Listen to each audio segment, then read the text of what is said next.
39페이지 방정식이 열린 구간 마이너스 1에서 적어도 하나의 실근을 가짐을 보여라. 자, 요런 경우에는 자, 요식을 fx라고 보시고요. 자, 요식을 fx라고 보고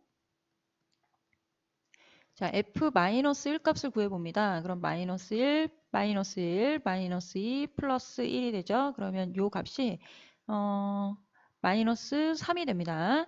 그 다음에 f1을 또 구해봅니다. 자, 구간의 양 끝값을 구해보는 거예요. 자, 그러면 1, 마이너스 1, 플러스 2, 플러스 1이 되겠죠. 그러면 플러스 3이 되죠. 그래서 f 마이너스 1 값하고 f1 값이 서로 부호가 다르다는 것만 보여주시면 되겠습니다. 자, 그래서 f-1은 0보다 작고 3은 0보다 크기 때문에 두 수가 이제 부호가 서로 반대이기 때문에 x축을 기준으로 이제 반대편에 있게 되는 거죠. 그래서 자, 이렇게 표현을 해주시고 사이값 정리에 의해서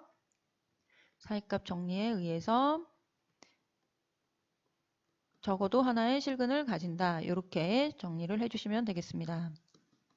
다음 문제로 넘어가 보겠습니다. 자, 문제 5번도 마찬가지입니다. 자, 요식을 fx로 보시고요. fx로 보시고 f1 값하고 구간의 양 끝값을 구해보는 겁니다. 그러면 1 더하기 1 마이너스 7 더하기 1 그래서 마이너스 4가 되죠. 0보다 작은 수네요. 자, 그 다음에 f2를 구하면 16 플러스 8 마이너스 14 플러스 1 이렇게 되겠죠. 그러면 이 값은 얼마가 되느냐? 24에다가 14를 뺐으니까 11이 되겠지? 0보다 크겠지? 그래서 F1 곱하기 F2가 0보다 작다. 서로 부호가 다르다. 이것만 보여주시면 됩니다. 그래서 따라서 이제 사이값 정리에 의해서 적어도 하나의 실근을 가진다. 이렇게 표현을 해주시면 되겠습니다. 자, 39번을 보면요. 자, 여기 식이 방정식 보자. x세제곱 플러스 3x 마이너스 1. 자, 좀 잘 안 보이나요? 자, 이렇게 x세제곱 플러스 3x 마이너스 1이 하나의 실근을 가진다. 자, 이 부분을 fx라고 두시면 됩니다. 자, 활동 1을 보겠습니다. 실근 A가 열린 구간 0, 1에서 존재하는 것을 사이값 정리를 이용해서 설명을 해봐라. 그러면 활동 1번 같은 경우는 f0 값하고 마이너스 1이 되겠죠? 0을 다 대입을 해보는 겁니다. 자, 그 다음에 f1의 값은 1 플러스 3 마이너스 1이니까 3이 되죠. 그래서 f0와 f1을 곱하면 0보다 작다. 그러니까 서로 부호가 다르다는 것. 이것만 보여주시면 되겠습니다. 그래서 이렇게 해서 사이값 정리에 의해서 이제 실근이 존재한다. 자, 이렇게 표현을 하시면 되겠습니다. 자, 그 다음에 그러면 0하고 1 사이에서 자, 얘를 수직선으로 한번 나타내 볼게. 자, 봐봐. 실근이 지금 어떤 상황이냐면 자, 0을 넣으면 여기를 0이라고 해볼게. 값이 마이너스 1이 나와. 음수가 나왔다는 거지. 그 다음에 1을 넣으면 1을 넣었을 때는 값이 3이 나와. 양수가 나왔다는 거지. 그래서 요 사이에서 어떻게든 이렇게 이제 그래프가 연결이 돼서 0하고 1 사이에서 근이 나오기는 나오는데 0하고 1 사이에서 근이 나오기는 나오는데 더 구체적으로 어느 범위에 들어가 있는지 더 쪼개보자는 거예요.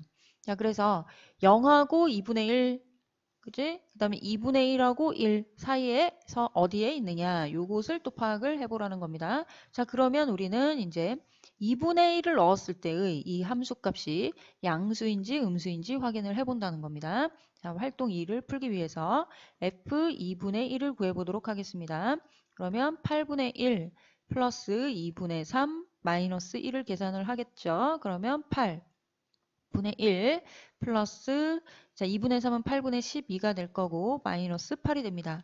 그러면 이 값은 8분의 5가 되겠네요. 예, 양수가 되겠죠. 그래서 2분의 1일 때 함수값이 양수 쪽에 있어요. 그러면 지금 이 상황은 어떻게 0일 때는 음수가 나왔고 2분의 1일 때는 양수가 나왔으니까 근이 자 0하고 2분의 1 사이에 있구나 이렇게 되는 거지. 자, 그래서 자, 어느 쪽에 실근이 있다? 자, 0하고 2분의 1 사이에 이쪽에서 실근이 있다. 요렇게까지 더 구체적으로 찾아볼 수 있다는 겁니다. 자, 그러면 여기서 또 범위를 더 쪼갤 수 있지. 어떻게 쪼갤 수 있니? 자, 2분의 1하고 0의 정중앙. 얼마가 되겠죠? 4분의 1이 됩니다. 그래서 4분의 1에서 또 구해보겠다는 거예요. 4분의 1에서. 그래서 자, 요걸 계속해서 점점점 이제 실근이 존재하는 구간을 이렇게 좁혀서 찾아보아라. 이런 얘기입니다. 그래서 4분의 1까지만 해볼게요. F 4분의 1은 자 4분의 1에 세제곱을 하면 지금 요 함수를 적용하고 있는 겁니다. 위쪽에 여기 보이시나요? 예. 자 4분의 1의 세제곱은 64분의 1이 될 거고요. 자 그 다음에 4분의 3이 될 거고 마이너스 1이 되겠습니다. 그럼 요 식은 64분의 1 플러스 자 16에다가 3을 곱해야 되겠네요. 그럼 48 되고 14 이렇게 되겠죠. 자 마이너스 1은 64분의 64니까 그럼 이제 음수가 되는 거 보이시죠? 그러니까 4분의 1을 넣으면 그 값은 어떻게 된다? 4분의 1을 넣으면 값이 지금 음수로 나오는 상황이 된다는 겁니다. 자, 4분의 1을 넣었을 때 4분의 1을 넣었을 때 그 값이 음수가 된다. 그러면 4분의 1일 때 이 x축 아래쪽에 이제 근이 나오게 되죠. 이러면 이제 얘를 그래프를 연결을 해보면 이런 식으로 그려져서 근이 어디서 생긴다는 겁니까? 자, 4분의 1하고 2분의 1 사이에서 A값이 존재한다. 그 다음에 이제 할 일은 4분의 1과 2분의 1의 또 이제 가운데 있는 값을 얘를 이제 4분의 1을 8분의 2라고 볼 것이고 2분의 1은 8분의 4라고 봐서 그 중간에 이제 8분의 3일 때 값을 구해서 A가 자, 요 앞쪽에 있는지 4분의 1하고 8분의 3 사이에 있는지 아니면 8분의 3하고 2분의 1 사이에 있는지 이런 것들을 계속적으로 확인을 해볼 수 있다는 겁니다. 자, 요 정도까지만 설명을 하도록 하겠습니다.